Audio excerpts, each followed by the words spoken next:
Hi, I'm Sadie Woodley with Great Catholic Book Club, and this is Jane Austen and Pope St. John Paul II.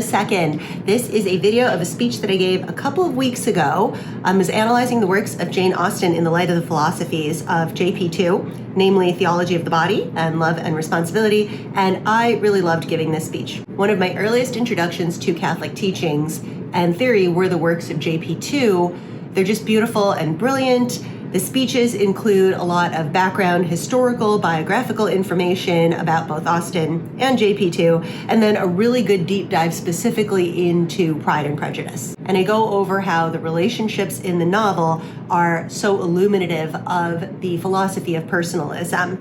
I also go into a good portion of discussion of Fiducia Supplicans, the difference between annulment and divorce, and why a fairy tale relationship is not the point of marriage. Before I go on, though, right now, I want to ask you, if you haven't already subscribed, please subscribe to the channel. I have a goal of getting to 100 subscribers. I would so appreciate if you do that, and I would rather that you subscribe now before I say some potentially controversial things later in the video. This way you're already locked in. Also, like the video right now for the same reasons. Leave comments, those help build up the channel, and I really, really appreciate every single one of you for doing that. So, that said, let's go back to the video. In this introduction to the speech, I want to talk about a few disclaimers. One is the issue of what to do in cases of domestic abuse in marriage, and then the other one is to address the elephant in the room that always comes up when it comes to Catholic teachings on marriage, which is the Catholic position on same-sex marriage. I don't want to avoid anything, I just want to honestly share and I want to acknowledge these issues. So topic one, in this speech, I really hammer home the point about the indissolubility of marriage.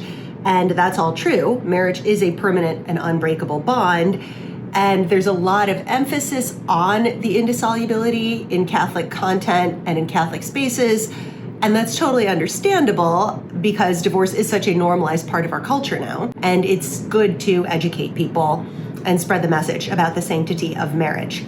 But at the same time, a topic that is rarely, if ever, addressed in Catholic media content is the issue of abuse in marriage. And this imbalance of coverage is a serious problem because many people, both outside and inside the church, have a belief that if marriage is indissoluble, then you have to just accept abuse because you can't leave. So indissolubility is basically about being resigned to really horrible and unsafe circumstances.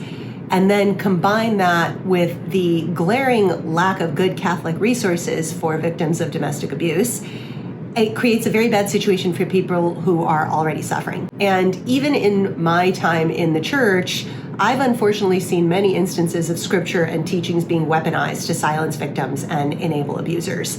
The emphasis on obedience and submission to hierarchy and authority is not balanced with the equal, and I would say far more important call for accountability and responsibility and a duty of love and care towards those whom the Lord has entrusted to you. And that is not biblical. God hates abuse. Let me be clear.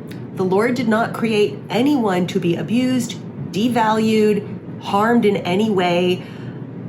Jesus Christ himself does not demand that you just blindly obey without regard for your well-being or your intrinsic worth as a precious child of God. The opposite is true. Christianity is that which frees you from oppression, and abuse is oppression. You are in fact obligated to reject it as the sin that it is. The indissolubility of marriage means that your rights to be safe, loved, and cared for can never be taken from you. It means there is permanent accountability. It does not mean you're supposed to tolerate abuse. There are many ways to honor the bond of marriage, including safeguarding your own well-being and the well-being of your children, if you have any.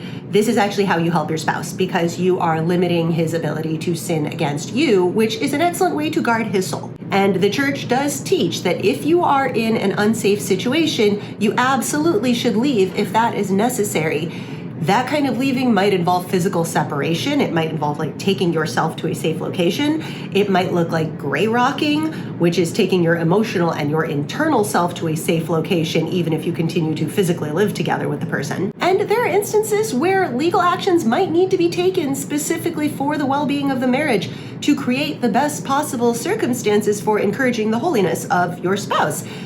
That could include restraining orders, support orders. It could even include civil divorce if that is necessary for practical reasons. And that doesn't mean you're not married anymore. Civil law, man-made law has no effect on that. You're still bound to your spouse. You're not looking for someone new, but you're taking, on a practical level, necessary steps to address the reality of your situation. And the point is that sometimes the best way to love someone is to let them experience the consequences of their actions. Tough love is love. And so if you are committed to helping your spouse grow in holiness, then you don't need to leave them to marinate in and even worsen in their character defects.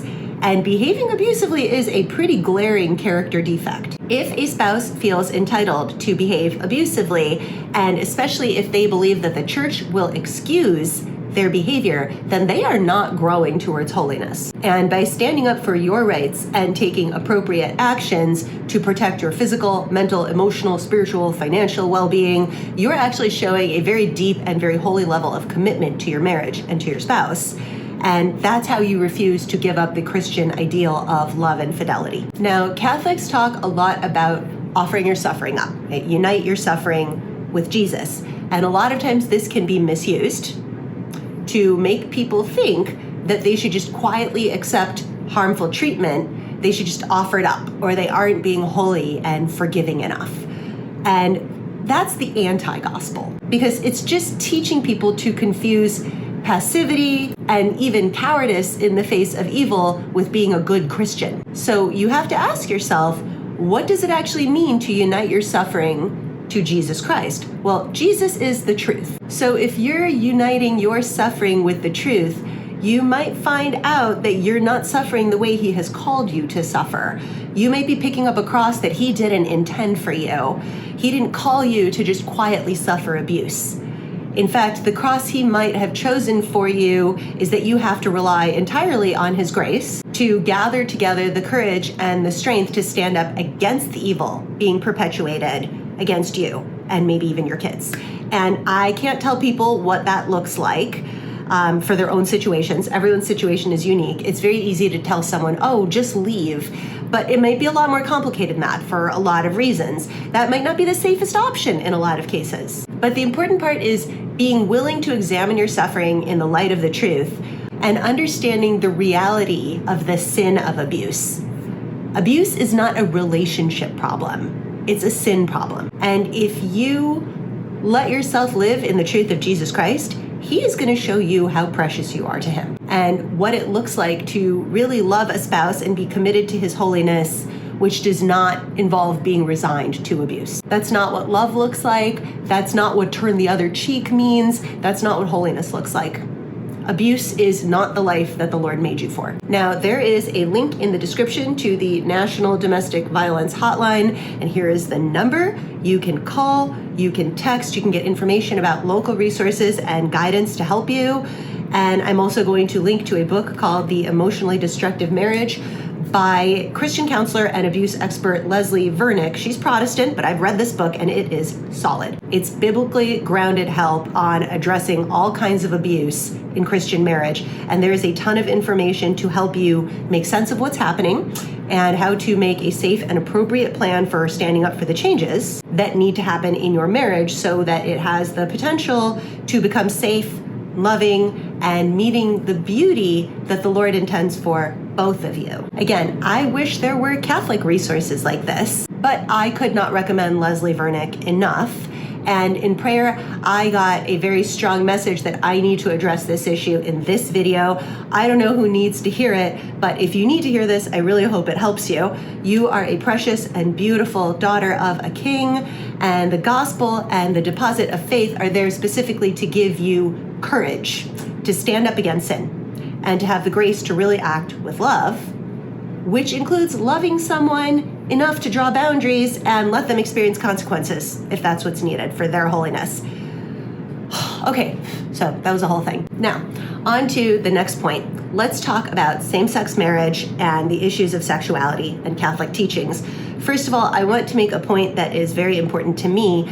Many people who support progressive positions, including positions on gender and sexuality, have used an argument that I myself used to use when I championed those causes, which is, why do you care?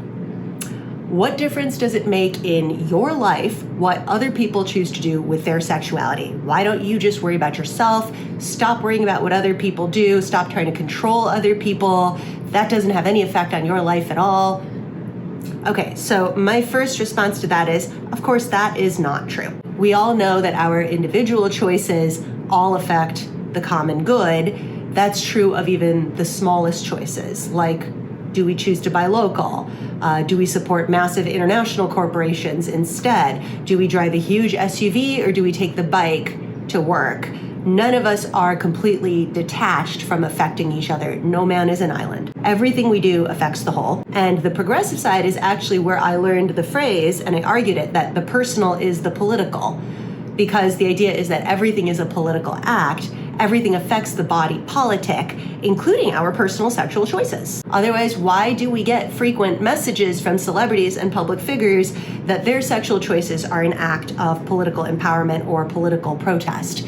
So in that sense, obviously the argument of why do you care? It literally doesn't affect you. That's obviously false. Anyone who says that does not have an internal consistency in their positions. With all that said, now on another level, and I think that this is the level they might actually be arguing at, is that it really doesn't affect you. It really isn't your problem what other people do with their sexuality as far as your freedom to pursue your own holiness. Again, I don't mean that the choices that other people make don't result in harm to the common good or negatively affect the sanctity of a community. That's all absolutely true, and that can have very devastating consequences, especially if it leads to a wholesale decline or even a destruction of a given society. But even in those cases, the reality is that nothing anyone else does and nothing that happens even on a society-wide level can stop you from following the gospel in your own relationships and with your own sexuality. This is our independent choice, no matter what.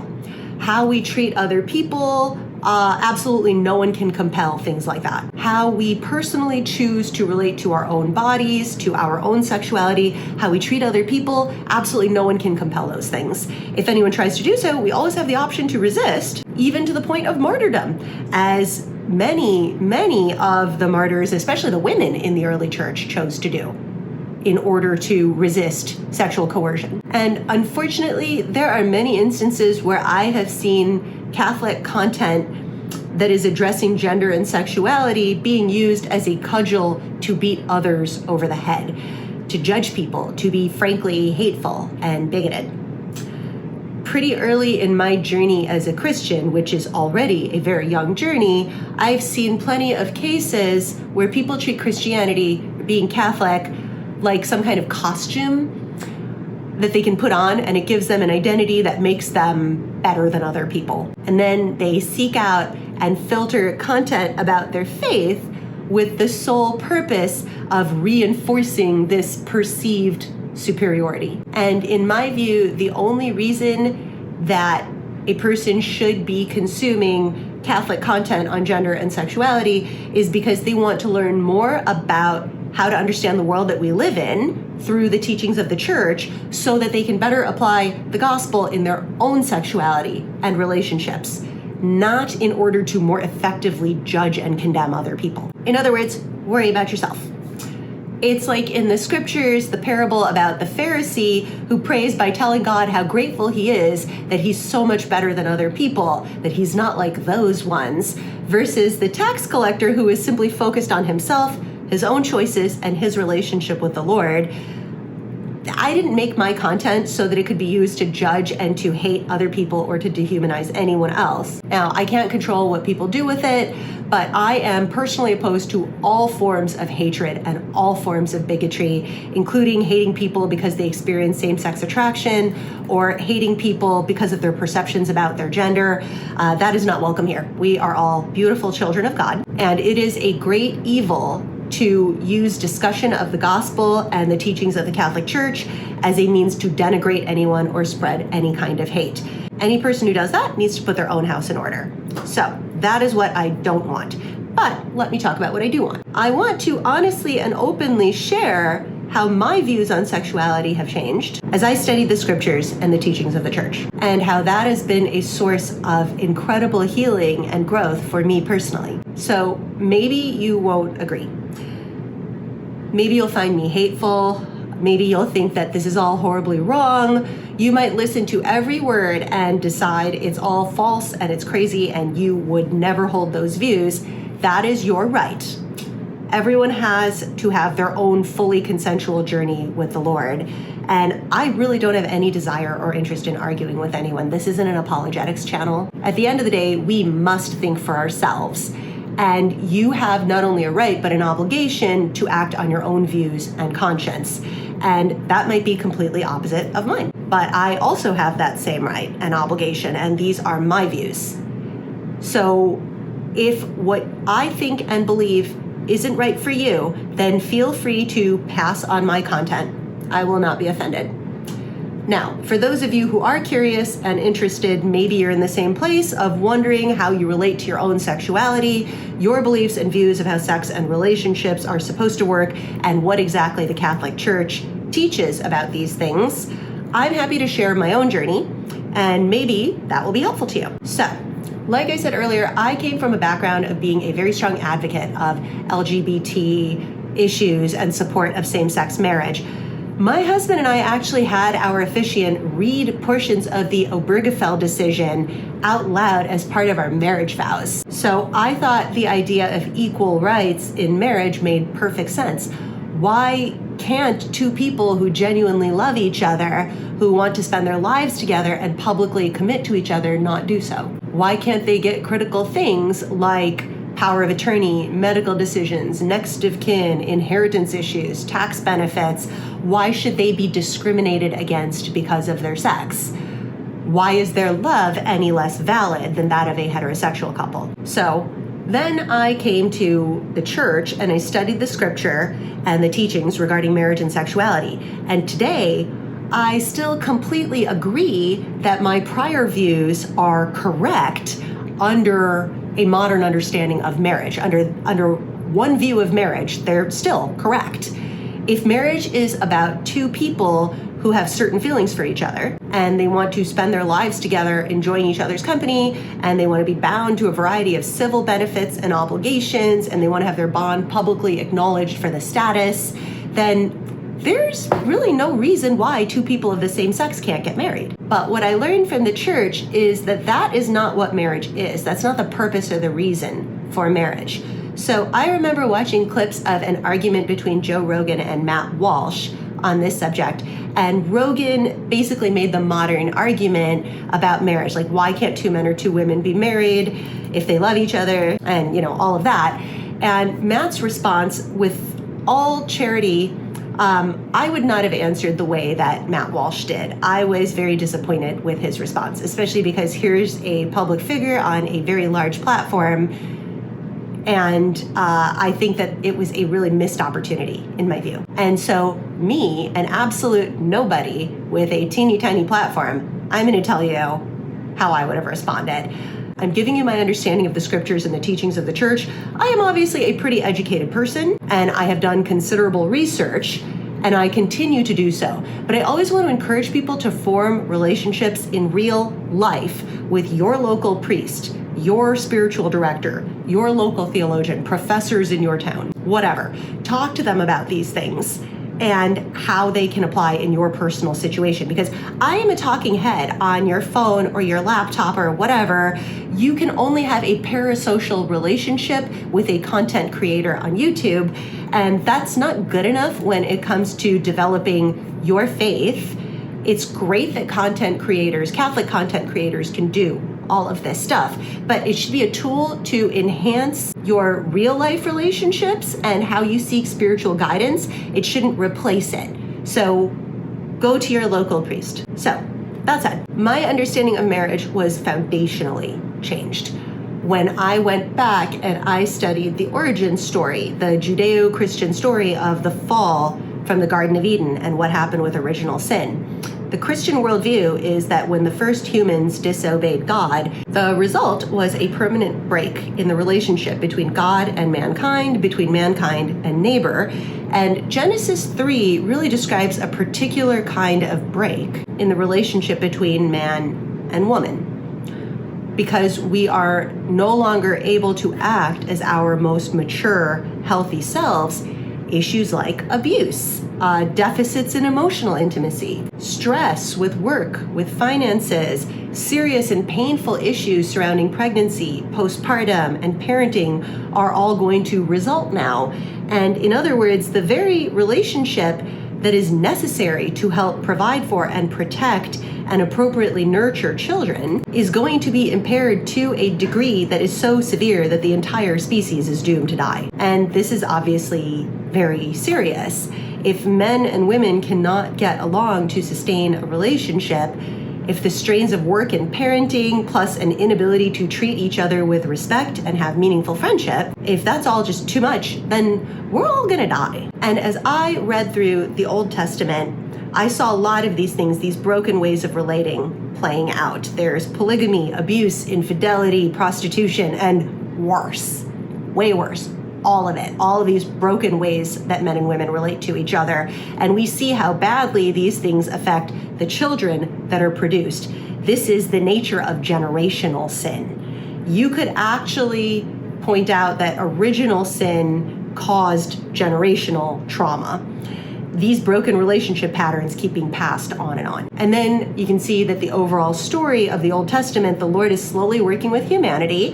He's preparing us to understand the fullness of how to be healed in our relationship with Him and our relationship with each other, how to be healed of these generational traumas. And God, through the Old Testament, He shows us what the ideal looks like, how we are made to be able to perfectly live up to the standard of emotional maturity, of self-awareness, of love, and this ability to really be connected to how our choices and relationships affect our children. And He also shows us how this is impossible for us to do on our own. We can't meet this standard alone. And that just makes perfect sense. I think most of us, if you have put any time in trying to work on yourself, like your maturity, your virtue, your healing, you realize that you yourself as an individual have absolutely no ability to single-handedly heal all generational trauma, especially issues that go all the way back to the beginning of humanity. It ain't gonna happen. So even if we all collectively decided that as a species that we were going to do this, it's a brokenness that we can't fix. Only God can. And if we look at the relationships between men and women today, how much warfare and hurt there is, how this divide between the sexes just keeps getting worse, we can really see that illustrated clearly. And so by the time now in reading the Bible that we get to the Gospels and we get to the incarnation of Jesus Christ, we're ready. We are in a state of receptivity to the thing that can actually fix us. And that is grace, God's salvation. Grace is the gift from God that can actually change you. The Lord washes away original sin. He restores the relationships that were broken. And when you cooperate with grace, that gives you the ability to grow into that holiness, that spiritual maturity that God made you for. And ultimately, in that perfect state of spiritual maturity, we are united to Him, united to truth, beauty, goodness, imperfection for all of eternity. That's heaven. Now, what the Catholic Church holds, and it's what I came to believe because it just makes sense, is that Jesus Christ instituted the sacraments as instruments of healing grace. There's more than one kind of grace. I'm not going to get into it here. For the purpose of this video, I'm just talking about the graces of the sacraments. I've said this in another video, but I'll go over it again. The sacraments are physical things, visible things that dispense actual grace. It's not just symbolic. And the sacraments all perfect this healing and maturing of the person. There are 7 sacraments, and marriage is one of them. So let's think about why. Now, I explain in the speech later the nature of marriage as a sacrament, so I'm not going to go into it again here, but I do want to bring up a really important issue. If marriage is a sacrament, and the sacraments only exist as a response to original sin, then the sacrament of marriage would not have been necessary before original sin. Before the ability of man and woman to love each other and be able to live together in harmonious relationship was broken, the male and female half of the species, remember, the halves that need to be able to function together to continue our species, to reproduce effectively, they would have been able to function logically in relationship with each other. And they'd be able to have harmony, friendship, handle the stressors and difficulties like mature adults. They would be able to consistently prioritize the well-being of their children. Basically, all of these unions would be committed, faithful, healthy, happy, functional, and unimpaired by sin. So we would be able to reproduce and create healthy future generations without an issue. We wouldn't be passing along horrific generational traumas, both what we inherited and new stuff we invent and pass on.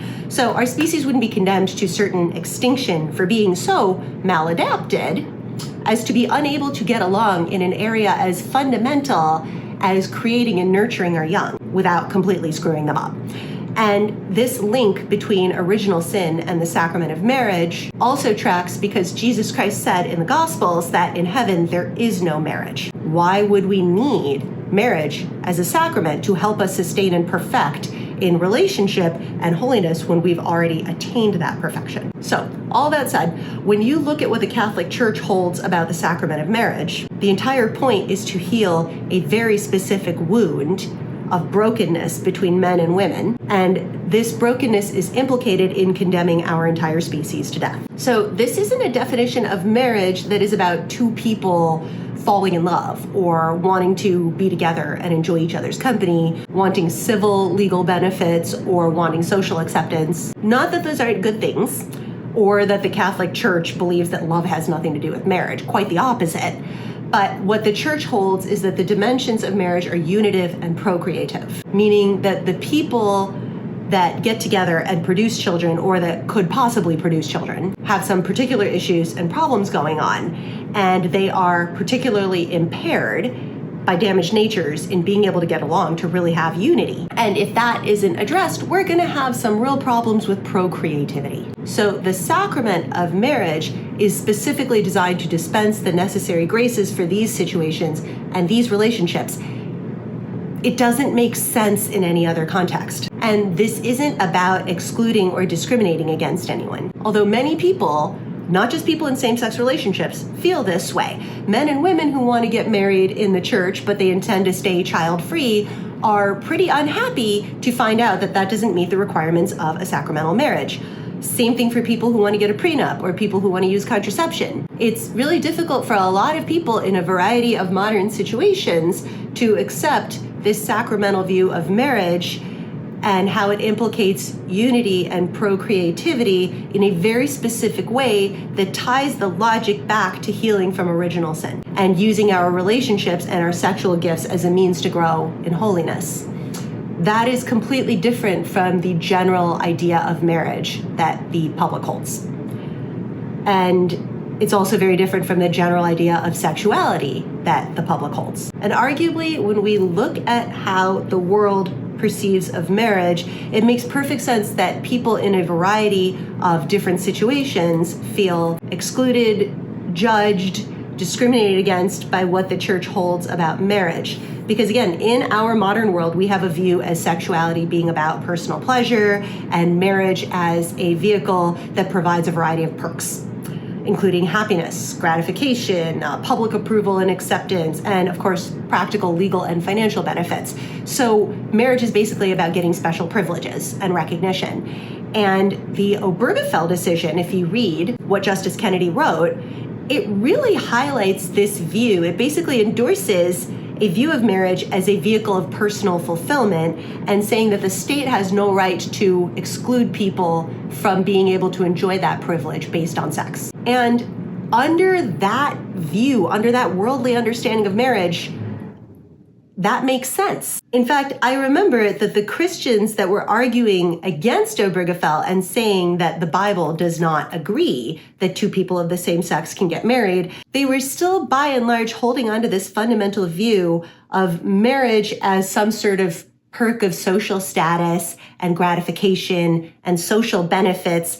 They were just holding that only opposite couples can get it, which to many people is just obviously discriminatory on its face. I mean, you might as well say only opposite sex couples can go to Starbucks. You'd say, well, that's a perk, a privilege, a benefit that everyone should be able to go and enjoy. So that is the worldly understanding of marriage.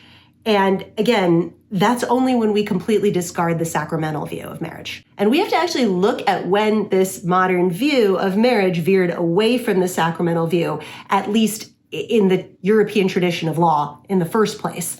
So when did we come to look at marriage as something that is about our personal happiness and desires, or about social acceptance or legal and financial interests, instead of as an instrument to heal the mortally wounded, damaged relationship between men and women and sexuality? And this is, again, a wound that is so severe that it would condemn our species to death unless we got some help to stay faithful to that bond. And I remember watching a Pints with Aquinas interview where he had a guest who argued that this shift happened when no-fault divorce statutes began to be enacted in the 1970s. This guest was obviously very well educated. She's been studying this for many decades.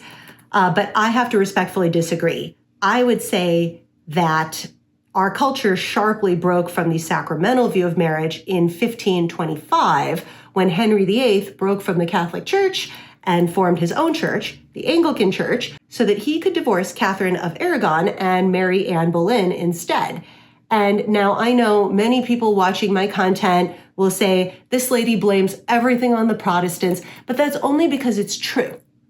This was a public, definitive break from a head of state, making it clear that to him, marriage was not about growing in mutual holiness, with two spouses offering each other the graces necessary to heal those wounds of original sin and meet the ideal of taking each other to heaven. But rather, it was about his personal gratification and his financial interests while preserving a particular social standing that he believed he was entitled to, and creating an entire religious concept around this idea. So from that point on, under that concept of marriage, there is no real foundation to justify why marriage has to be indissoluble. Why can't we have divorce? Why can't you get a prenup? Why can't you, do all kinds of things? So all that said, why can't you do all kinds of things that are argued today? And so we naturally lost the line of what a sacramental union meant a long time ago. And many of the things people are arguing today make perfect sense under that worldly understanding of marriage. But it does not match what the Catholic Church teaches about the meaning and the purpose and the reason we have marriage. So this isn't discrimination. It isn't hate. It isn't bigotry. It's sacramentality. You might agree, you might disagree, but here you go. Now, more importantly, with all that said, what difference does that make to me?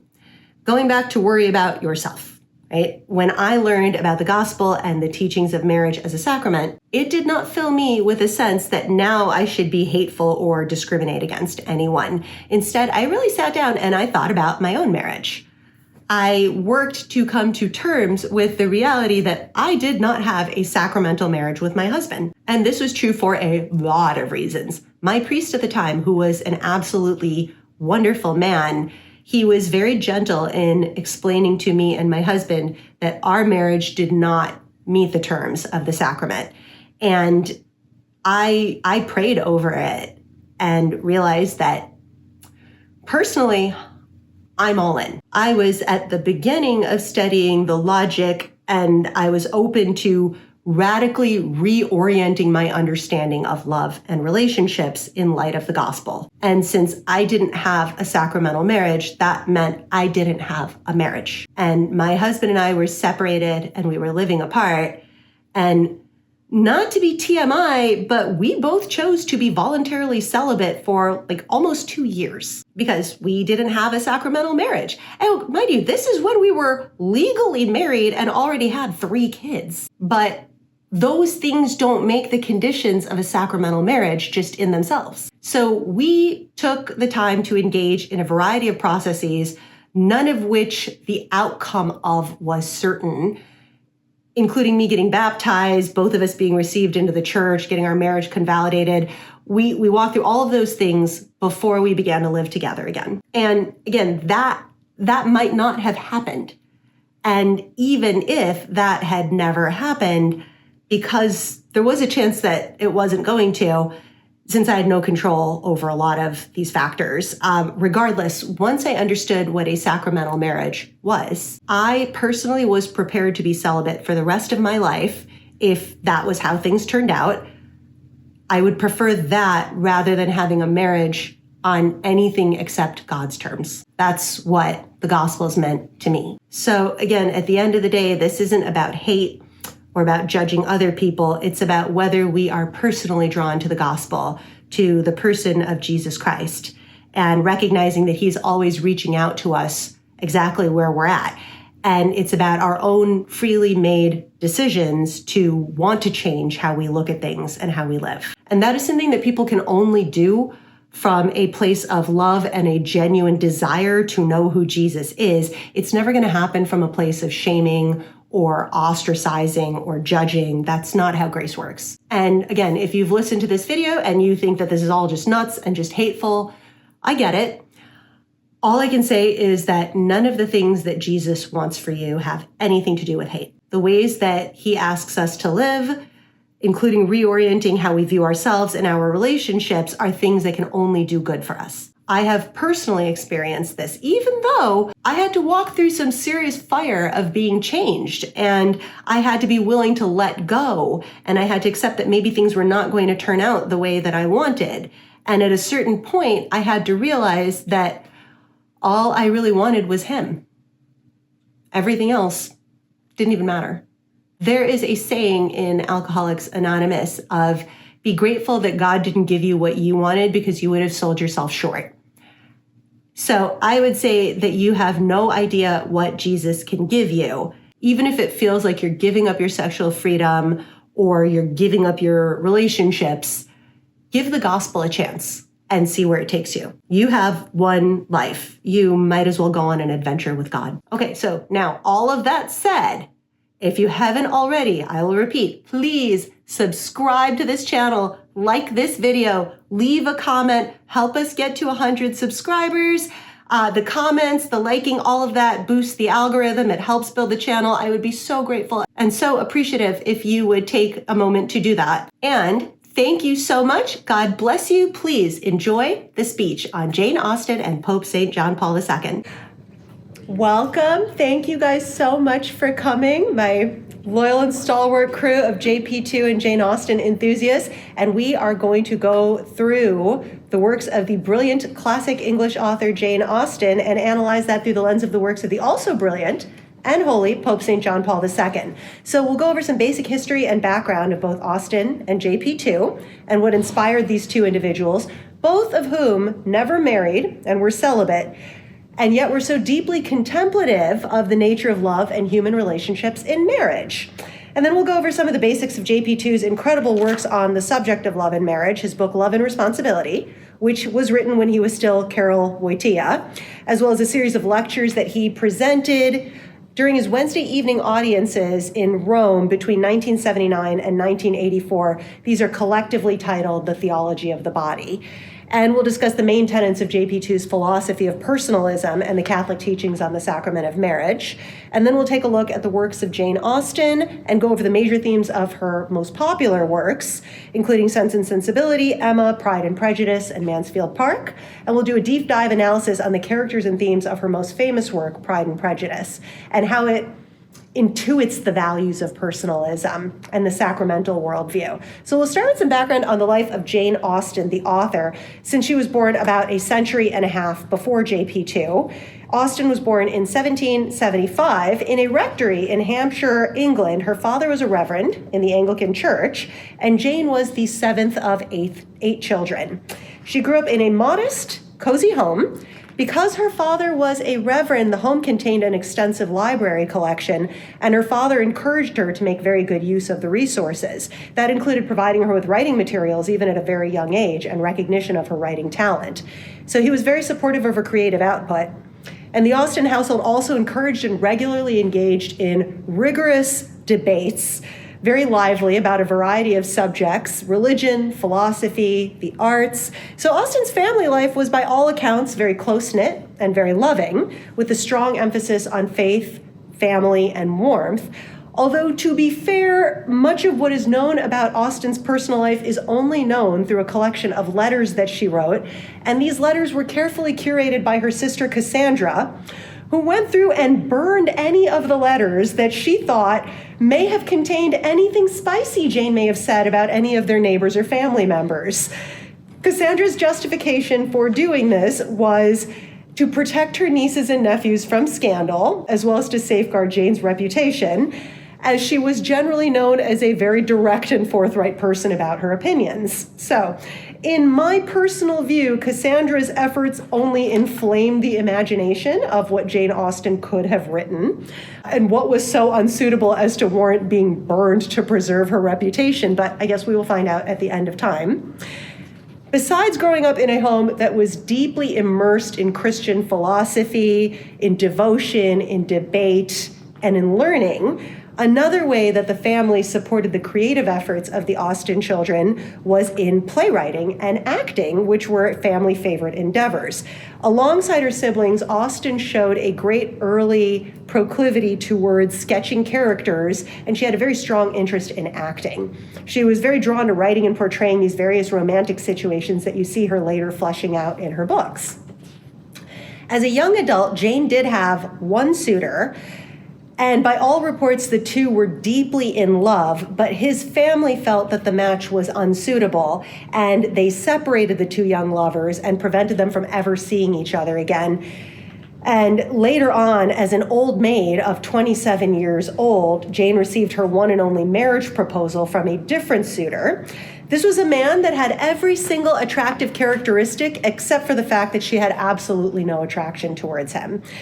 However, he had a good income. He had the ability to provide a comfortable life for her, and she did say yes at the time because of the practical incentives. However, she promptly changed her mind the next day and subsequently remained single for the remainder of her life. Between these two very painful experiences in love, she was deeply affected, and she wrote variations of both of these stories in all of her novels. And she used them also to illustrate some of her central philosophies, which were that relationships can only be based on genuine affection. They can't be based on money. They can't be based on power.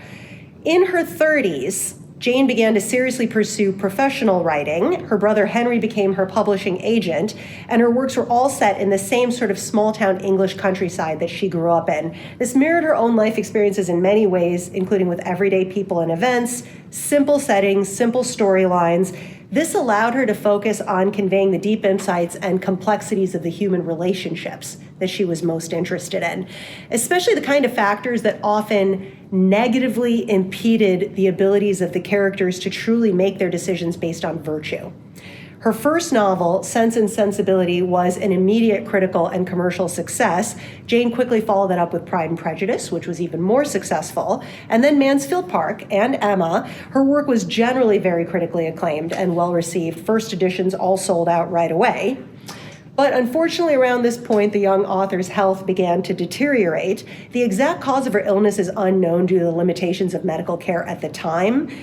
The exact cause has been attributed by historians as either Addison's disease or Hodgkin's lymphoma. We'll never know. Even though Austen was focused on her writing and she did her best to keep up her creative output, her condition rapidly worsened. She died at the young age of 41. And overall, her life was pretty peaceful, despite a few bumps in the road, such as when her father retired or when he died unexpectedly, and her two difficult romantic experiences. But her life was pretty much an exact mirror of her characters, their quiet country experiences, and the interactions that they had with each other and the ways that they grew as human beings as a result of those interactions. About 15 years after her death, the major English publisher Richard Bentley purchased the copyrights to all of her novels, and her works have never been out of print since. And today, her most famous and widely adapted novel is Pride and Prejudice, although other works such as Emma have been memorialized in works such as the 1995 Alicia Silverstone movie Clueless, which is still to this day one of my favorite movies. And it is a very faithful adaptation of the novel. And Austen's work has set a basic template for romance stories and films ever since. Now we are going to pivot to a radically different person growing up in a radically different time. Pope St. John Paul II, born Karol Wojtyła in Poland in 1920. Right from birth, Wojtyła was immersed in the chaos of the post-World War I era in Poland. He was the third child of two very devout Catholic and loving parents, and his early years were full of great tragedy and loss. His older sister Olga had died before his birth. His mother died of a heart attack and kidney failure when he was only 8 years old. His older brother Edmund, to whom he was extremely close, also died when Wojtyła was young. This was deeply affecting to him. And his father, whom he deeply admired and had a very affectionate and close bond to, died in 1941 during the Nazi occupation of Poland. Wojtyła famously said when he described these early years that by age 20, he had already lost all the people that he loved.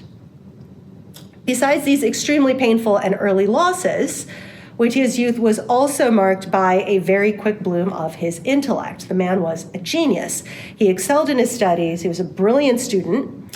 Interestingly enough, like Austen, he was very drawn to theater and acting. He spent time extensively perfecting his acting skills and performing in a variety of productions. He was also a working playwright for a good portion of his life. In university, he excelled at language, eventually becoming conversationally proficient in 15 languages, 9 of which he regularly used as pope. Wojtyła was also a highly skilled athlete. He was a soccer player for most of his youth, and when World War II broke out, he refused to fire a weapon, instead worked manual labor to avoid deportation to Germany. After his father's death, still during Nazi occupation, Wojtyła began to seriously consider the priesthood. His father's powerful Catholic devotion was one of his biggest motivating factors. He would often speak with great eloquence of memories of waking up in the middle of the night as a child and going out to find his father awake and kneeling and fervently praying for their family. And this devotion inspired a young Wojtyła to join an underground seminary because, of course, at the time there were no active seminaries in Poland. And he surreptitiously had to study for the priesthood and for his ordination. By the end of World War II, Wojtyła practically miraculously survived a series of extermination attempts, including the infamous Black Sunday of Poland, where over 8,000 boys and men were rounded up and exterminated. He is also credited with personally risking his life to save the lives of a number of Polish Jews, to the extent that the Israeli government set up a commission to honor his legacy after his death in 2005. After the war, Wojtyła was ordained, and he began his priestly duties. Early on, a group of about 20 young people began to gather with him for prayer, for discussion. This group eventually grew to over 200 people. These informal talks with this group, along with the work of his doctoral thesis at the time, led Wojtyła to develop his philosophy of personalism, and the publication of his book, Love and Responsibility, was based on those talks. This is where he poignantly declared the foundation of his work, which stood against a utilitarian worldview. He held that the opposite of to love is to use. Among the many subjects that captivated Wojtyła and inspired him was the production of incredible works on subjects such as politics, arts, athletics, and more. His focus on the nature of relationships would continue to drive the development of his philosophy, however. And later on, as Pope St. John Paul II, he would hold a series of audiences over 5 years, expounding on this study of the nature of love, particularly in response to the sexual revolution and the rise of contraception and abortion. And that collected work of his lectures, known as Theology of the Body, was directing the philosophy of personalism into the spiritual dimension of human sexuality and the difference between loving and using when it came to sexual interactions. Theology of the Body is considered today to be the most comprehensive, robust, and beautifully articulated defense of the Catholic teachings on the sacrament of marriage and human sexuality. So we'll get into the main tenets of personalism and theology of the body. And again, the foundation of personalism is anti-utilitarianism. So the opposite of to love is to use. To seek to exploit others, to extract gratification from them, is to use them as a means for one's own end. And that is the opposite of love. Every human being is a means to his or her own end, created to grow in free relationship to God. No human being was created to be an object to be used for somebody else's ends. And because each person is created to be their own end, in fulfillment towards divine union, what is good for each person is that which enables them to attain that divine union. That is that unique gift given to them by the Creator. So in other words, what's good for a human person is what leads them to holiness for their own sake.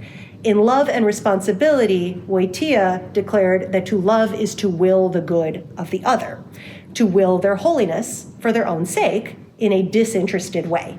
Now, that doesn't mean that we don't get incredible enrichment from our relationships. We have the joy of affection and trust and closeness and friendship. All of these things are, of course, personally enriching, but enriching and gratifying are not the same thing. The enjoyment comes from the quality of the relationship itself, just as the joy of Christian life does not come from gratification, but rather from the quality and depth of the relationship we have with the person of Jesus Christ. It's just in knowing Jesus.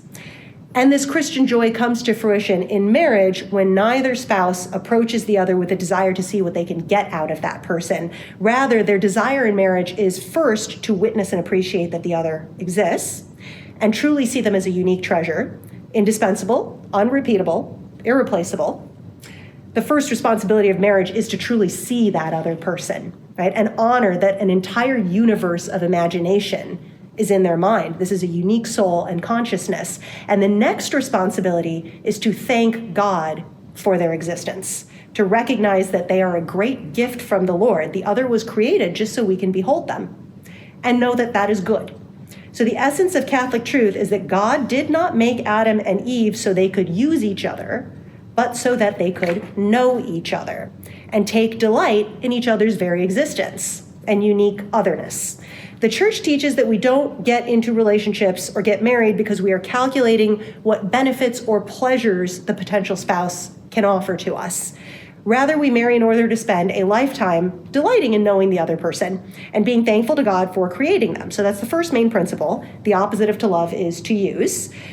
That leads to the second main principle of personalism. Love is a total giving of the self. We hold nothing back. Instead, we give our entire self as a gift in relationship.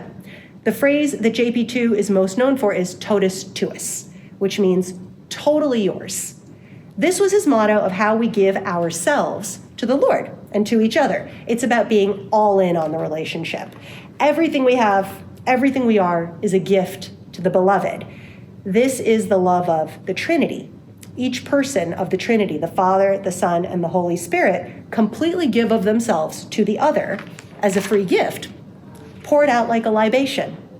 And the sacrament of marriage is this earthly icon that is pointing to that heavenly truth. Father, Son, and Holy Spirit, husband, wife, child. So not only do we not look at the other for what we can get out of them, but on top of that, we are entirely focused on how we can give our whole self to them, to will their good and to serve their good.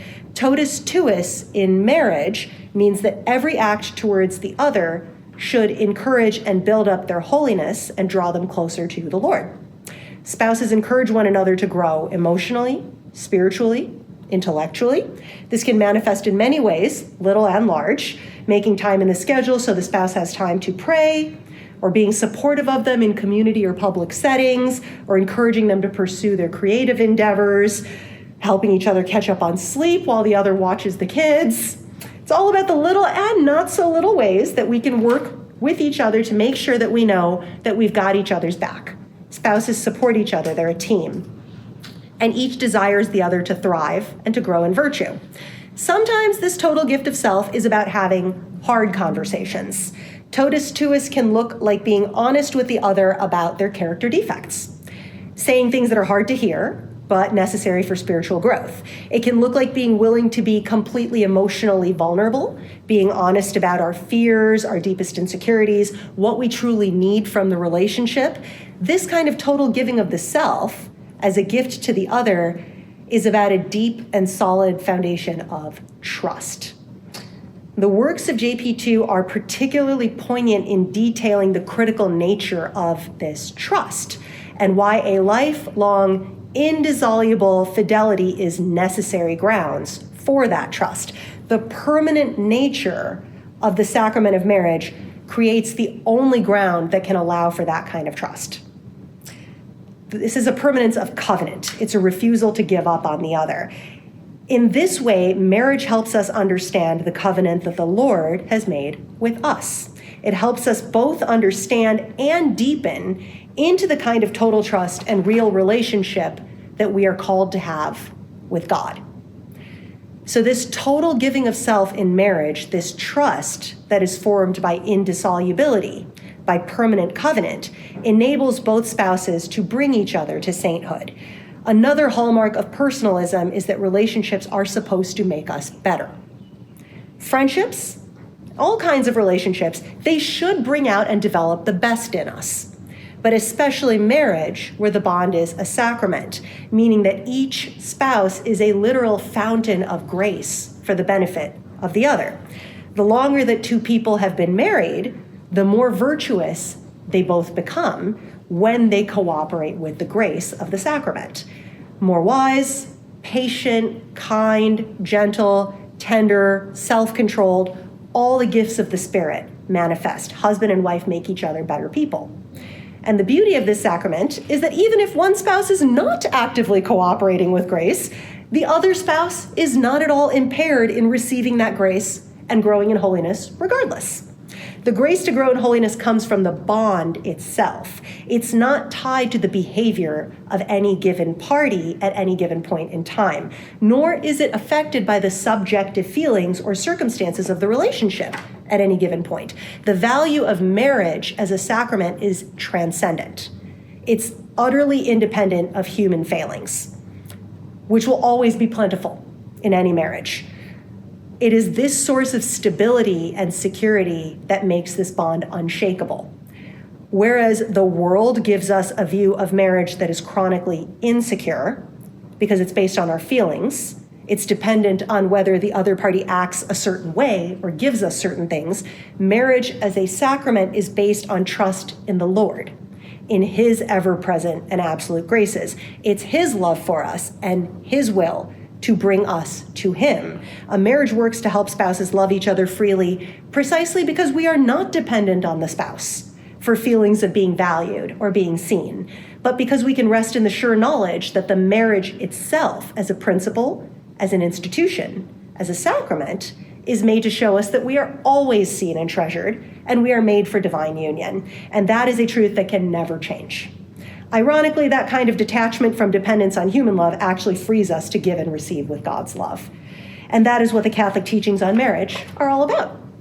Now, that is a very abbreviated description of love and responsibility. That work itself could be the subject of hours of speeches, but let's take this summation and see how this philosophy of personalism and the teachings of the Catholic Church on marriage are applied to the nature of sexual expression as discussed in Theology of the Body.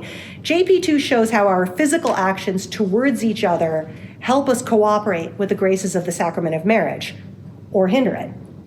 In Theology of the Body, JPII does a beautiful job explaining how to lust is to use, of course. It is the most concrete and physical manifestation of the desire to use another person for our own ends rather than to love them. And Theology of the Body gets into many of the specifics of human sexuality. Christopher West's work does a wonderful job really getting into those details.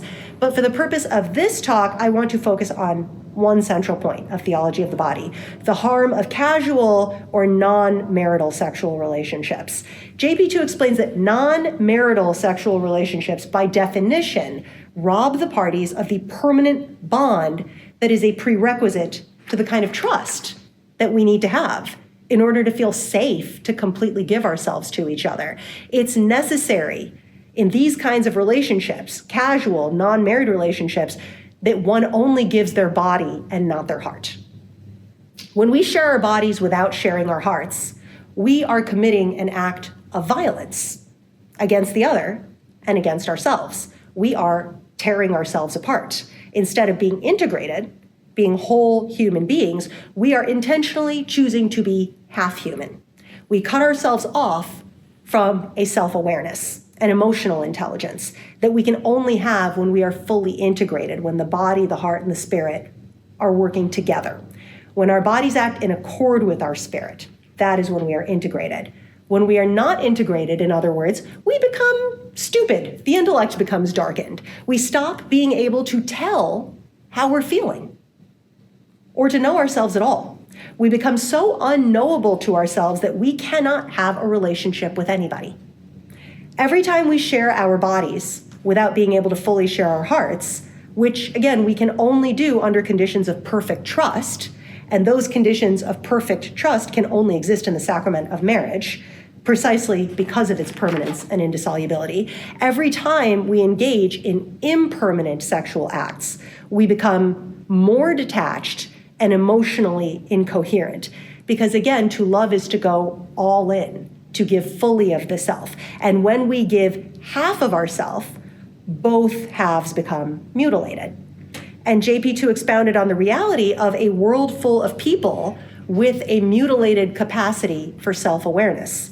It is not a good world.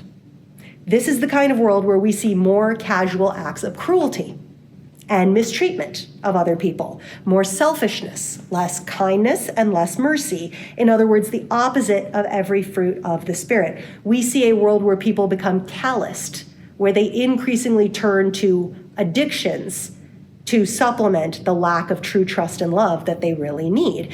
And they mistake that temporary gratification that addictions provide for love and therefore become more enslaved. We ultimately see a world where there's more emotional insecurity, more strife, more mistrust between men and women, more anger, more heartbreak, and more pain. And the most devastating part is that it never had to be that way. The model of perfect love, of being completely secure in our identities, of being emotionally safe, being able to thrive in the fullness of our humanity with the other, it's always been there in the sacrament of marriage. JP2 explains that the thing that human beings have always wanted, that peace of resting in the security of real love, God has given us that gift here on earth in the sacrament of marriage, which is an icon pointing to the sacrament, to the divine union. The sacrament points to divine union. This is where physical and emotional intimacy can both flourish. There is nothing better than being able to share your whole self, your heart, along with your body, with the other. And there's no value or real joy that comes from half measures. We were made for more. We were made for so much better.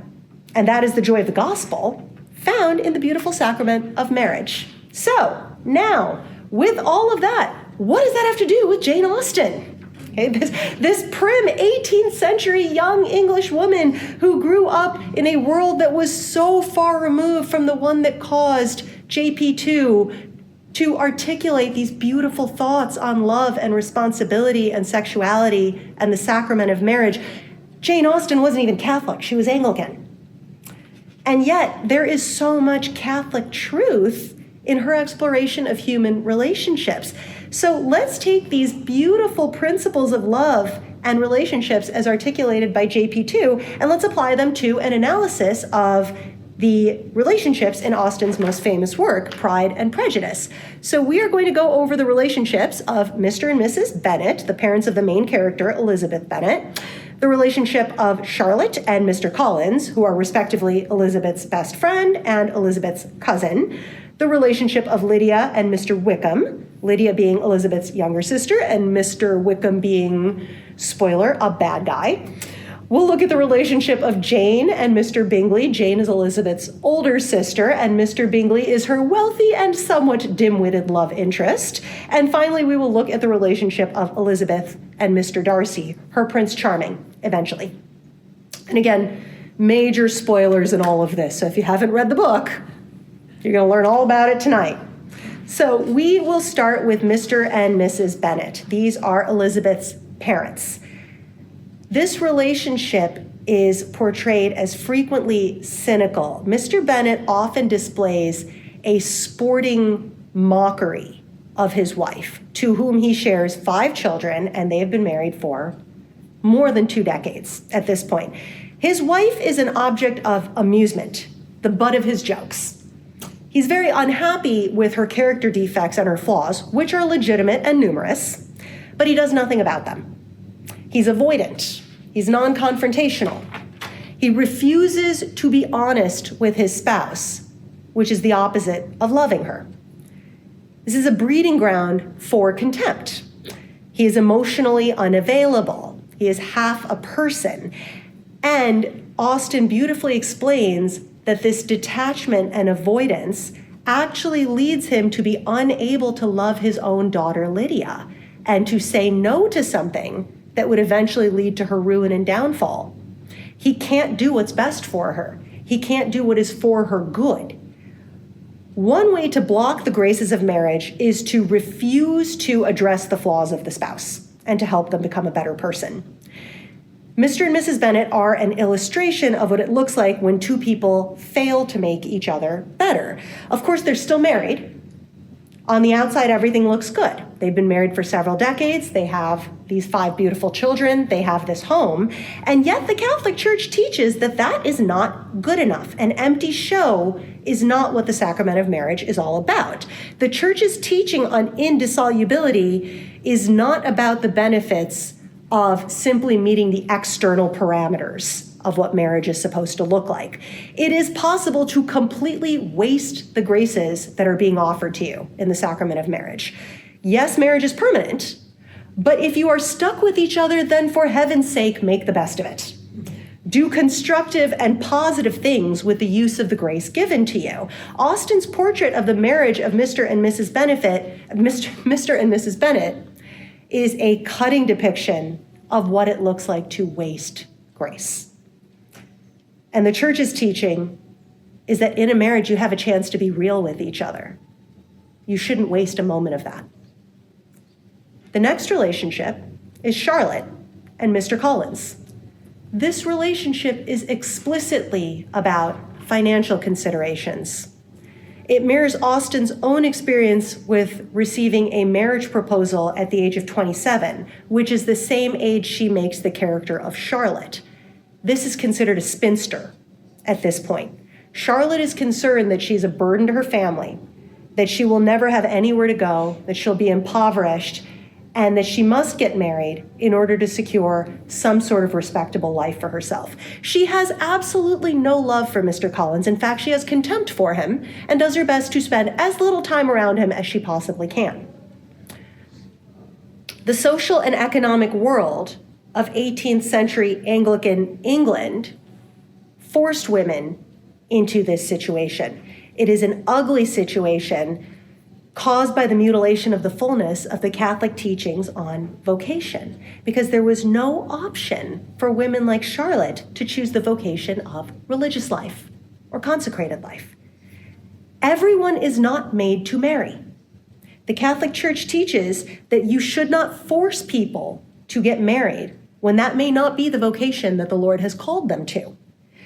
But if there are no other means to provide for yourself, and you can't even respectably choose a life of voluntary poverty as a religious sister or living a consecrated single life, it leaves women with no option but to choose marriage. If you cannot say no to marriage, then you can't truly say yes. The Catholic Church fights for a social and economic order that gives people the freedom not to marry, if that is not what they are called to do. Instead, they can contribute fully and beautifully to the body of Christ by engaging in religious life. A discussion of the vocation of marriage is itself incomplete unless we honor the entire theological doctrine of vocation. For women to be truly free to give their hearts and full selves in marriage, we must have a society that honors and supports religious and consecrated vocations. The Protestant dismissal of holy orders and religious and contemplative life does not exist in a vacuum. It has serious social and economic implications on the lives of women primarily, but also men. This theological mutilation directly contributes to the deformation of marriage. And you can see this manifested in Charlotte and Mr. Collins, which in many ways was just a glorified financial arrangement, specifically because there were no other options for Charlotte to choose to be a member of the body of Christ. So that's pretty Catholic right there. The next relationship is Lydia and Mr. Wickham.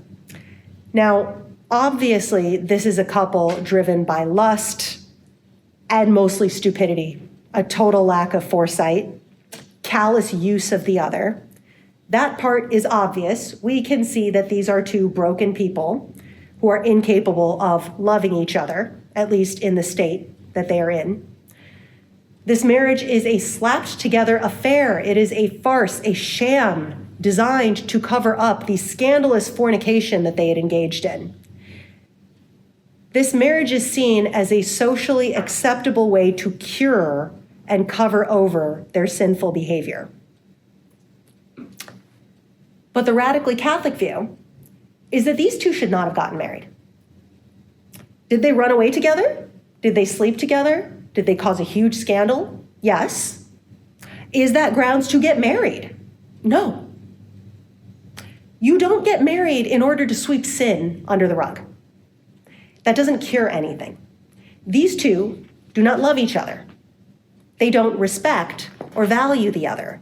The very circumstances of their conscience at the time of their supposed marriage nullify the conditions necessary for a valid marriage. They have no respect for what marriage actually is. They have no formation of conscience. They are unable to consent to the sacrament of marriage. This kind of cheapening of marriage is just as ugly of a misuse as the example of Charlotte and Mr. Collins. And this is a very good time to discuss the difference between divorce and annulment. Annulment is not Catholic divorce. Divorce, first of all, is civil. It is man-made law that determines that two people are no longer married in terms of their legal obligations to each other. Civil law does not change spiritual law. A divorce on paper determined by human beings cannot change the bond that God has created between those two parties. This is why the Catholic Church teaches that even if two parties are civilly divorced, they remain in the bond of marriage because it is God that made that bond and no man can rend that asunder. Annulment, on the other hand, is a determination after investigation that that bond was never formed in the first place. It has to do with the state of mind and the formation of conscience and the circumstances at the time of the marriage and not anything that happened after the marriage. So, this is a good time to discuss what the church actually means when it calls marriage a sacrament. And to explain this, we are going to dive into Pope Francis's famous and very polarizing encyclical Fiducia Supplicans on the nature of blessings. First and foremost, what is often skipped over or not adequately addressed in hot takes of this encyclical is that Pope Francis does a beautiful job discussing the differences between a Protestant view of blessing and a Catholic view of blessing. Because sacramentality is removed from Protestant doctrine, the idea of grace as something physical and effective, as literally existing in objects or in people, is removed. Grace is a symbol under Protestant doctrine, as opposed to something real and tangible. And so a Protestant understanding of blessing, which largely informs our secular understanding of what a blessing is, that a blessing is approval. That to bless something is to grant your approval of that thing. But the Catholic view of blessing is that when a priest gives a blessing, he is not giving his approval or disapproval. In fact, his personal views have nothing to do with the situation. They're irrelevant. He is a channel of directing God's grace is. So again, Protestant blessing is man attempting to give God's approval. It is a human being saying, I can tell you that God approves of this. That is false doctrine. A Catholic blessing is a priest acting as a channel requesting that God's will be done towards the object that is being blessed. It is requesting that God's graces be directed so that that person or that object or that situation will fulfill God's will. It's a very different concept from the idea of approval, right? And when it comes to the sacrament of marriage, the church is a witness to the sacrament. It is not creating that bond. In fact, in a marriage, the two parties give the sacrament, they administer to the sacrament to each other. The priest is witnessing it. The church is witnessing this sacrament, right? It's not directing it. A priest and a blessing that a priest gives, it's not magic. It's not as if the priest says the right words, does the right ritual, and therefore controls God and personally forces God towards man's will. Marriage is independently a source of actual grace, apart from the intentions of any of the parties. This is why Fiducia Supplicans explains that marriage, the definition of what is marriage, and the conditions that need to be met for that sacrament, for that bond to effectively be formed, that is not something the church can change.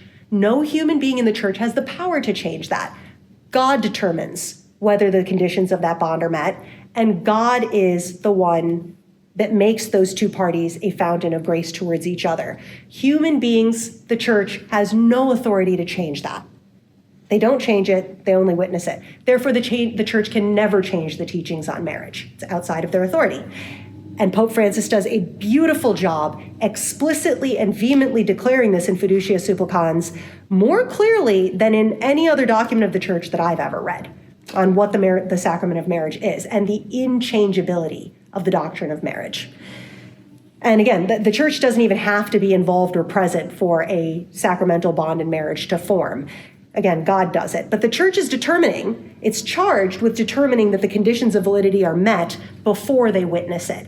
And this is why there's premarital counseling. This is why the church determines that the parties are free to marry, not because the church has the power to decide whether the bond can or cannot exist, but because the church has to do its due diligence. If they are going to witness to the marriage, and if they're going to hold the marriage up as an example of the bond, they'd better do their best to make sure that the conditions are met as accurately as possible so that we are pretty sure we're right, that this is a valid marriage, this is a valid sacrament. And it's taken in good faith.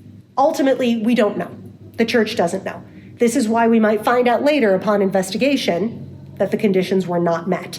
And annulment is that process of investigation later. So what are the conditions that have to be met beforehand as part of this due diligence? This is where the church investigates whether the parties have sufficient formation of conscience. Do they understand that marriage is indissoluble? If either party has an idea of engaging in some sort of prenuptial agreement, then the parties do not have a sufficient understanding to consent to the bond of marriage. If either party plans to use contraception, they do not have an understanding of the bond of marriage. If either party has been married before and has not received an annulment, they are not free to actually form the bond. So all of this premarital counseling is determined to make sure that the two parties truly know what they are doing.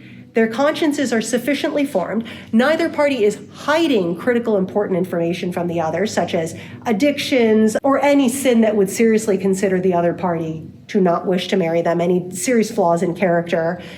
And these things are necessary if the church is going to administer a formal sacrament, a formal blessing, where they stand before the church with witnesses present and say, we are witnessing a sacramental bond being formed. So this is a liturgical blessing. And Pope Francis explains in Fiducia Supplicans that liturgical blessings cannot be changed and they cannot be altered. They must remain exactly as they are because this is determined by God, not man. On the other hand, there is such a thing as spontaneous blessings.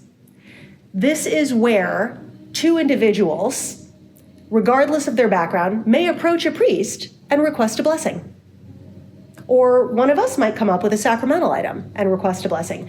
In those cases, what Pope Francis wants priests to do is not worry about doing a full investigation into whether or not the parties are in a state of grace, their conscious formation at the time, if they understand, because a sacramental bond is not being formed. This is not a liturgical blessing. This is a spontaneous blessing. And what the priest is doing, if the priest chooses to administer this blessing, is simply asking that God's graces work within those people or within that object or within that relationship, whatever the nature of that relationship is, such that the parties are able to do God's will. God's will, again, is unchanging. And so that blessing could very well be that we would like to enable these two people for their relationship with each other to be sanctified and for any sin or disorder to be removed. God's will is always going to work to sanctify the parties in question. A blessing, regardless of the spontaneous blessing, again, is not a witness to a sacramental bond. And all it can ever accomplish is giving those people the graces to do God's will, to be sanctified, and to remove sin in their lives. And Pope Francis wants priests to feel free to very liberally bestow these sort of blessings upon everybody without sitting down and making sure that every single element of consent is necessary, because it's not a liturgical blessing. So, this is why the sacrament of marriage is what it is, and it can never change. And this is why spontaneous blessings, as Pope Francis says in Fiducia Supplicans, can never bless sin. By definition, these blessings can only rid sin in whatever is the object of the blessing. And so we want priests to do this as much as they can, all the time. So that is our dive into Fiducia Supplicans. Now, back to Jane Austen. Jane and Mr. Bingley. Both of these characters are so nice. They are like Disney characters. They are sweet, kind, loving, gentle, good to each other, and yet they don't change. When they first fall in love, Jane is incapable of truly sharing her feelings openly. Mr. Bingley is overly influenced by his friend Mr. Darcy and cannot think for himself or make up his own mind. By the end of the novel, when the two overcome the obstacles that were blocking their love, they both remain, on one hand, unable to openly express their feelings and unable to think for himself. In Disney movies, there is a hallmark trope of a young woman and a young man who are madly in love without actually knowing each other, and there are external obstacles preventing their love. For example, an evil queen, or my favorite in Little Mermaid, an evil octopus lady. Once this external obstacle is removed, then the two characters can love each other and be together, and they can live happily ever after. And yet at no point did either party have to grow in virtue, learn about each other, or improve their character in any way to become better people. These are the types of love stories that give an empty sort of happiness. They look good on the surface. They are sweet, but like candy, the sugar dissipates fast. You realize that these two people could not possibly have formed a real bond because the obstacles they had to overcome were not defects in their own character. And in fact, they continue to hold on to those defects, possibly permanently, even within that bond of marriage. Jane and Bingley are a perfect reason why Catholic examples of marriage do not follow a fairy tale model and often have a lot more tragedy and heartbreak and difficulties involved because these are real people rather than saccharine, one-dimensional Disney characters.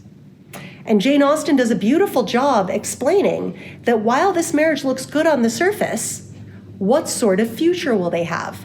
Mr. Bennet even cynically remarks that both are so easily amiable that they will surely be cheated into ruin by all of their servants. This is meant as a joke, but if you look at the sketches of the characters and how one-dimensional they are, it's probably true. These are two people who while not containing any glaring character defects, are incapable of helping each other be better. A Disney relationship is not a Catholic marriage. The elements that truly need to be removed as obstacles are shown, finally, between the characters of Elizabeth and Mr. Darcy. Both people who are not saccharine, maybe not necessarily instantly likable. They have rough edges. Both of them have character defects, but both of them have a genuine capacity to grow and to change. And they are the only characters in the entire novel who have this capacity to grow and change. Therefore, they're the only real people in the novel. For Elizabeth, this is a character who grew up watching her parents' relationship, watching the contempt, watching the anger, watching the apathy and the avoidance. And even if she was her father's favorite child, she certainly didn't get an example from him of how a man ought to treat her in a marriage. This is a woman committed to her self-worth and committed to the idea of marrying for love, watching her best friend give in and get married just so she doesn't end up out on the street. So these are very real and very painful considerations for Elizabeth to take into a potential relationship with Mr. Darcy. These are deep wounds, an inability to know what a respectful, loving marriage really looks like. She has never seen an example of a man and woman treat each other with respect and kindness. She's never seen a man and a woman in a marriage have a good fight. And you have the character of Mr. Darcy. Rigid, principled, but unable to truly express his emotions. Prideful, unable to see his flaws, too full of shame to admit that he even has any flaws. We know very little about his childhood and his background, but his parents presumably died younger, and he took on the responsibility of raising his younger sister.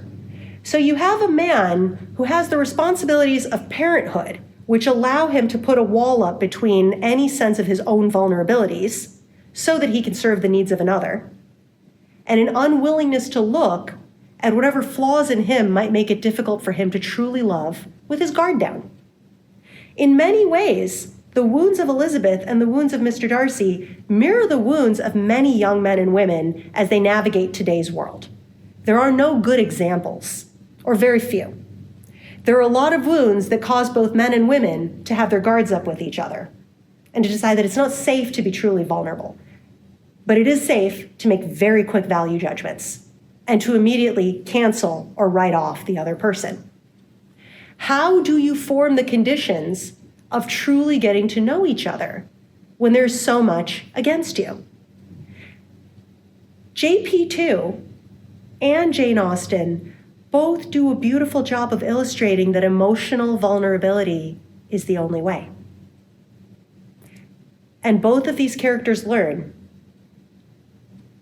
that emotional vulnerability hurts. Love hurts. This sounds trite and cliched, but love hurts precisely because you have to be willing to take your guard down.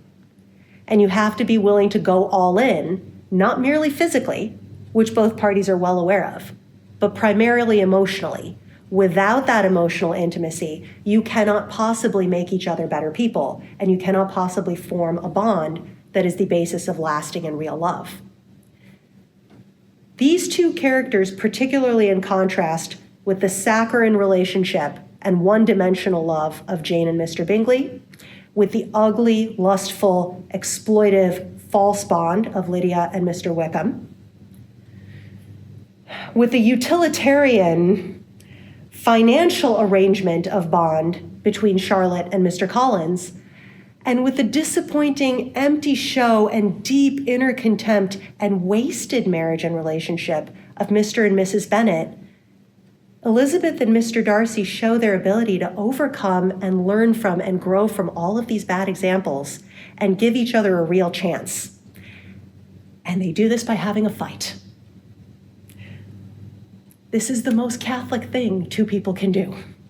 A good, constructive, productive fight, where each is able to truly share how they really feel with each other, not with the goal of hurting the other, but with a desire to be truly honest about what is stopping them from feeling safe with the other.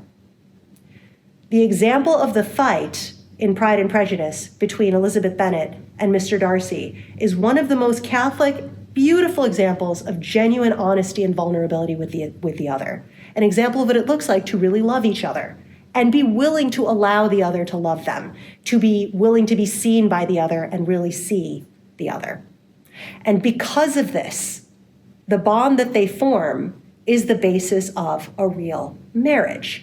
Every condition that the Catholic Church would examine in premarital counseling to make sure that the two parties truly understand the nature of marriage, its permanence, the openness to life, the true willingness to really look at each other, to understand that you are supposed to make each other grow in holiness, all of those conditions are met. And therefore, when Elizabeth and Mr. Darcy are married, they can genuinely bestow that sacrament to the other and form the basis of being living fountains of grace for each other. And this is perhaps one of the greatest and most beautifully illustrated descriptions of what Catholic marriage as a sacrament is all about. And the other relationships could liberally use some spontaneous blessings for their for their marriages. Yeah.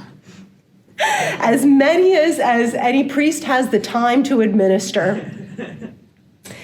And so that is an analysis of the works of Jane Austen, of Pride and Prejudice, through a Catholic lens, through the beautiful teachings of Pope St. John Paul II. His works, again, are Love and Responsibility, which is a very dense and difficult read. It's beautiful and it's very rewarding. Theology of the Body, the collected works, are also very dense and a difficult read. I personally recommend the works of theologian Christopher West. He does a wonderful job taking both Love and Responsibility and Theology of the Body and translating it into workable language, easier to digest. So these books are wonderful. Christopher West has written many, many books. I also recommend Christopher West's YouTube channel, the Theology of the Body Institute. This is a wonderful resource to understand the basics of what Pope St. John Paul II teaches. And I also hope that you join us at the Great Catholic Book Club on Monday at 7 p.m., this Monday, the 28th, to have a book club discussion of Pride and Prejudice as seen through a Catholic lens. Thank you all so much for coming and for being such a great audience. I hope you enjoyed.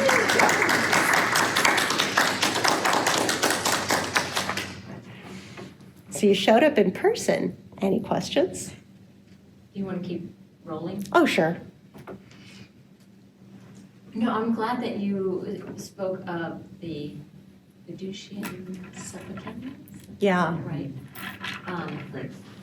Yeah, I understood from different people that explained it, that it was very clear in the message, but it's a lot of people taking it wrong, and seeing it from your perspective really helped. I think the biggest reason people take it wrong is because we really believe that a blessing is approval of the specific conditions that a person might be in the moment. And it's hard for us to see how much a Protestant worldview and a secular worldview go hand in hand. Because these Protestant ideas of blessing, of Christianity, all these terms, the secular worldview really comes from a Protestant worldview, at least in America. And so we don't understand blessings from a Catholic perspective, but it was such a good opportunity for Catholics to learn what the Catholic Church teaches about blessing. We gotta stop using the phrase, "Can I get your blessing on this?" Yes, absolutely. I mean, colloquially, we know what that means, but it was really mind-blowing to realize, a blessing is not an indication of approval. It's a request for God's graces to be applied to that thing. And, when I came to the Catholic Church, I always thought it was strange that Catholics blessed like sacramentals, or items that you'd bring a Bible. I remember Jeff Caven saying that he bought his first Bible and he went to a church to have it blessed to give it a kickstart because it won't work until a priest blesses it. And I just thought, I didn't understand, what does this mean? But that means whatever it is, whatever object it is, whatever relationship it is, if you want it to operate to make you holier, you want it to do God's will, you ask for that blessing for that thing to do that. And you use it in that manner. to That's use it in the that part of manner. it. So that you can get Yeah. a blessing, like whatever, and then that's why you don't throw things away. Yeah. Have it blessed, or be careful what you bless so that it's not. So that's such a different view of blessings. And papal encyclicals are long, and they are often written in a very academic language that is hard to translate. And we live in a world of such quick news cycles and hot takes. And, I don't believe that the media, the mainstream media, but unfortunately even the Catholic media, is necessarily always motivated with a desire to really sit down with something and ponder it and get it right. And I think that a lot of our priests are unduly burdened with this pressure that they have to come up with a really quick response because parishioners are coming to them saying, this is what I heard. And so they're not getting a chance to digest this. But in the history of papal encyclicals, you give your priest like a year to think about it, and really absorb it and get to have those conversations before the laity would even be affected. Oftentimes, these are not written for the laity, they're written for the priesthood. But in the world that we live in, these documents will come out, and it's very easy for them to be used against the laity and to cause scandal or difficulty. But we always trust the church that nothing is going to be issued that could possibly have the gates of hell shall not prevail.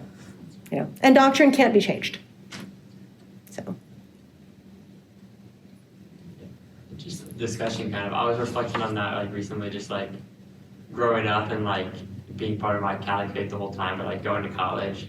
It's crazy how much I thought I cared about my faith, but how much I thought I knew about my faith too. And then I got to college and realized there's so much I didn't know. And I still care about my faith, but I didn't even understand it. And I probably still barely understand it. And just how beautiful it is to be able the theology of the body. My friend 3 weeks ago explained on a Sunday, started telling me about theology of the body. And I've heard all these things before, but I didn't ever make the connection. And that's why I really wanted to be here too. But I think the biggest thing that stuck out to me is because there would be times where when I first went to adoration, with my mom or something, or maybe confession, or just something that all these little things, someone's getting a blessing, it kind of doesn't make sense. It kind of seems silly. It's almost like a little kind of game, which is a different discussion I think you can have on the way you go to prayer is almost with anybody in any relationship. It's half of it, honestly, half the time is a game. It's are you willing to play this game and know me and let God? Because it's that's a deeper conversation. I was talking with our friend, but at first I think these things are silly. I didn't understand them, but based off what I saw, the love and just the of a marriage, my parents, I didn't know anything. There was nothing they could have said that really at that time made me know what it was, but I saw it. Yeah. And so an example for a priest, it's if you don't have an answer, don't just give an answer, but continue to live it out as best as you can, because that makes a difference. And I could never deny that. So it's kept me in my faith. And now that I'm in college and I'm able to take a deeper dive, I get to know about my faith, and it's beautiful. And a lot of these things that I thought for the longest time were okay, I believe in God because I'm seeing it and I'm seeing the way people live, and that's a testament. But it kind of seems silly, right? And now I think back and I'm I'm glad that when I first went to adoration, it didn't make sense. Because if it made sense and it would have been surface level, because that's all I would have known. If it was just we're singing songs and we're happy, I think most people can assume that's a normal thing and that can make sense. But when people are bowing and looking at this monstrance and we're raising it up 3 different ways and we're doing it very slowly and this really is God, it seems almost if this isn't, this is just really silly. But then you learn about the substance of it, and I'm glad it was so silly because there was so much more to it, and that's why it seems silly, because there's so much I didn't know, and it wasn't it's just on the surface. A lot of the ritual, and I love that you're bringing this because there's so many people around your age, but also in their 30s. So I'd say about 10 years older than you. The same thing, they were raised Catholic, and they're going through all these rituals. And when you are raised that way, it's a normal part of your life. So maybe you don't think about it. But at some point, as a teenager or something, you might get pulled back and go, this is weird what they're doing, right? Like, and you normalize it, you're doing it all the time, so you don't think about it. But sometimes you step back and you go, why are the grown-ups around me doing this? You know, is this a strange thing for them to be doing? And all of those rituals, when you step out like that as a child, and you kind of have that moment of clarity, like you're looking at this and wondering what's going on.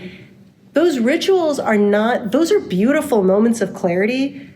What I've seen is the Lord doesn't want you to just unquestioningly swallow it because you're taught that. Yeah. And so that's a special grace you get to suddenly step out of it and be like, I know my parents have taken me to Mass every Sunday, and I go to adoration, and I see this all the time, and I've never questioned it, but suddenly this is weird. Why are they doing this? That is that moment of clarity. You go, the Lord wants me to dig deeper. I'm not supposed to stay in this surface level of, I just do this because I was raised this way and the adults around me do this. You have to go through that period of, I find this strange, I don't understand the point of it, the rituals don't make sense to me. And that's the Lord prompting you to dig deeper, be skeptical, and investigate, test all things and hold fast to what is true. And then to really dive into it and learn why the rituals exist. Learn the arguments of, why is this God, right? What is transubstantiation? Do I really believe what's in the gospel? Do I believe that this is an accurate account? Do I believe this testimony? And then it becomes real, and then it's not your family's faith, it's your faith. But that can only happen when you have that sort of moment of clarity and you walk through that. So the fact that and I think if I'm hearing you right, like that's what you're describing, is you get to that point where you're like, wait a minute, I really want to know why I believe the things I believe or why I was taught this. Even the living examples of seeing, well, these people, my parents, the people around me, they do this and they appear to be good moral people. They're virtuous, they have good lives, they have good relationships. You can go on that for a very long time, but there's sometimes going to be something in you that says, I need to know more. It's not good enough just to say, well, it seems to work. I have to know why. And that's just a really beautiful place to be in. And that's when the faith becomes real. Yeah. And it comes to life. Yeah. It's exciting for sure. I mean, I definitely, because there's times, there's still like temptations now where it's like, I don't get it, and I should know it, right? I'm learning about my faith. I care about my faith for 20 years, 15 years. Well, whatever. Why should you? And it's like, so then it's like, I'll just pretend like I know it, because I do know it. I know I believe in God, I know He's real, but if you don't have those questions, you miss out on that grace that He's wanting to give you to the beauty of what this actually is. And so like, that, fighting that temptation, like, something silly, okay, it's okay that you don't know it, but like be real in how exactly you feel, and then God blesses you in that, and be vulnerable. When you know who God is and you have that relationship, you do because you love and cares. It's why it's important in a relationship with a marriage is you make the effort because of loving the person and wanting the best for them. And that's what God wants with you. And wanting to know them more and more deeply. When you first meet someone and you're first dating someone, you do just have that surface knowledge of each other. But being able to go deeper, that's the same thing with God. You have a surface knowledge because you were given that with how you were brought up and what your parents gave you. But now you're in control and you have the need to go deeper. That's how you truly know someone, and that's what God wants. He wants us to know Him so completely and so deeply, and you can't do that if you don't question and ask questions. And as you question and you look and you research the stuff, you realize how much truth is in it, and then you can know Him on that deeper level where it just really connects. But it's not wrong to question. You have to question. We're converts. Like, we came to it through that experience of questioning and looking for that deeper connection. But even being, the cradle Catholic, you still have to have that experience so you can fully really connect and have ownership of your faith, because your parents gave that to you, and then as you become an adult, you need to continue that. It's not their job to give it to you anymore. It's your job to really own it. And receive and it. receive it. And be vulnerable Mhm. to God and, Yeah. and tell him, I don't get it. Wow. Well, it's a lot of Yeah. Jesus's use of parables. I mean, you can look at the Gospels and say, why didn't he just speak perfectly clearly Right. and perfectly plainly and outline exactly what he means? Well, a lot of it, and some of these parables were silly, like this idea of, a woman scouring everything to find a tiny coin. Nobody would really do that, leaving the 99 for the one. No shepherd would really do that. Yeah. And so you look at this and go, that is ridiculous. And the people listening to Jesus at the time would say, that sounds really silly. That makes absolutely no sense. He could have expressed himself a different way, but sometimes this intentional challenge to us makes it so that you can't just swallow it and have a surface level. There's something that has to hit, like, wait a minute. You have to think hard. I have to think about it. There's a lot of the ways that Protestant theology changes or takes away from Catholic doctrine is to take away those elements that cause the need to wrestle more. It's been said that to be Protestant is to be Christian but keep your favorite sins. But also, sometimes it is to be Christian but to only keep what is easily digestible. The things that you really have to wrestle with, like Jesus saying, you must literally gnaw upon my flesh. If you don't want to have to wrestle with that, there's a lot of temptation to say, I want to look at the Gospels and I just want to take away the stuff that is just weird or uncomfortable or I don't get it. And we could do that, but then you are left with a very one-dimensional, you're left with a relationship not with who Jesus really is, but who you want him to be in order to make him easier to understand. And that's going to be reflected in our marriages, in our relationships. And we're going to say, I don't want you for who you really are. I want the idea of you. I've made a one-dimensional image of you that makes me comfortable. I feel okay with this. And if any part of you doesn't fit into this box, that's not okay. And I'm just going to chop you up and change you to fit the same as I did to Jesus. And we're called to accept the Lord on his terms, not ours. So if those things weren't there and you didn't notice those things, you wouldn't be able to have that relationship with the Lord, but you also wouldn't be fit for a relationship with another human being because every person is going to come with. And we're made in his image and likeness, so we all come with those things that are intentionally not easily digestible. And that's how we learn to really love in fullness. And so much of it mirrors. So, that's to really love is to do it with your eyes fully open. Any other questions? I have to say, I've read Austen started when I was in junior high, but I never expect the Jane and Bingley relationship. I never looked at that as a bad relationship, but I was raised Protestant. So to me, that was like perfectly beautiful, wonderful. They got together. Right. But to look at it, like this was my first time reading it, looking from a Catholic lens, totally blew my mind to look at that relationship as not good enough, even if they were going to they'll be happy. Yeah. Because they don't need more than the surface. But to have that shown like is not good enough for a marriage. Yeah. They won't get the fullness of everything. They'll never have the fullness. And I don't think they'll even realize that they don't have that. That was the first time that I've looked at that marriage as ooh, that's one that wasn't good. When I read the book for all those years, especially before I came to the church, I thought that marriage was the perfect marriage. Mm-hmm. Because they have no flaws, because they're such perfectly nice people, and there's nothing for them. They've already attained this perfection. Yeah. And I always thought that Elizabeth and Darcy's relationship was a little inferior because they have so much growth and so much work. But then you realize, wait a minute, Jane and Bingley aren't real. Yeah. And they're so shallow. They can't have a conflict because there's no depth to the character. Yeah. So, the Catholics are often associated with the Baroque, the passion, those hot-blooded Italians, the emotionalism, the real presence, as opposed to the Protestant theology, the Calvinism, the Northern European stiff upper lip, Puritan, colder, calmer.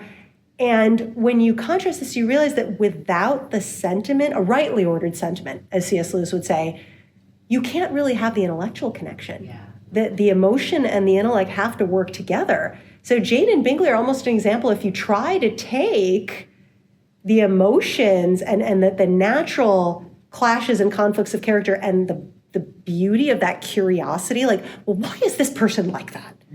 You know, and the feelings that it causes in you when you take that out, you're not left with perfection, you're left with emptiness. So that's that Baroque Catholicism. Yeah. The real intellect is in that. Yeah. Well, thank you guys so much. You're a great audience.